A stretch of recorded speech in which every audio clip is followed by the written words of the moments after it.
Join me today as we take a closer look at the Distill collection of Mr. Eric Guazon here at the Nova Gallery in Makati.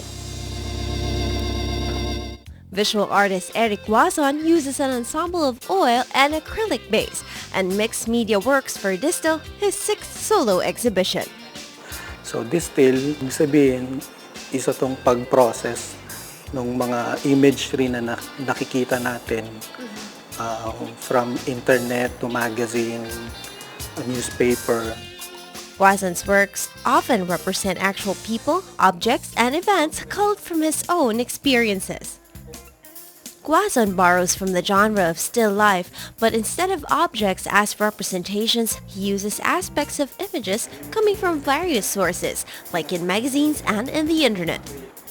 His piece entitled Still Life depicts a combination of everyday objects from the artist's imagined room, from a televised still of the burning towers of 9/11 to a marble foot atop an history book.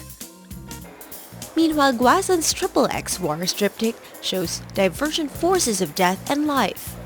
So, yung toy soldiers, matagal ko nang ginagamit na imagery yung toy soldiers. Siguro, pagkabata pa, madalas na pinaglalaroan, cheap na toys yung mga toy soldiers. Pero actually, yung toy soldiers dyan, hindi siya yung plastic.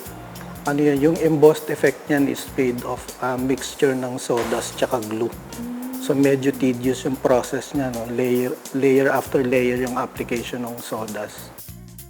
An interesting feature on his works in the variation of images sourced from mixed media explorations and reference of revolutions and counter-revolutions, just like his work entitled Hoodie.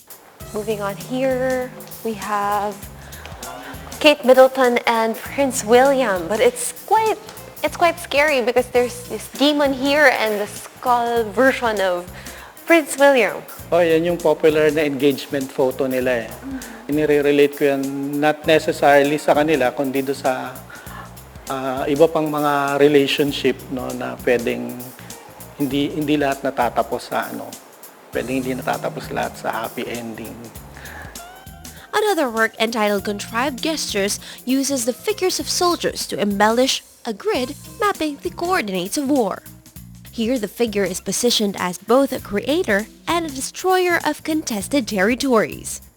Guazon's other masterpieces include Beautiful Death, Resurrection, Warning, Temptation of Saint, and Deadline.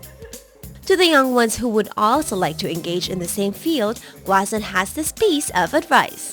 Ano lang naman yun eh, kung talagang gusto mong maging visual artist o maging kung ano pa man, basta gawin mo lang eh. Oo, talagang yun lang naman yung paraan eh. Gawin mo, kung pintor ka, magpinta ka.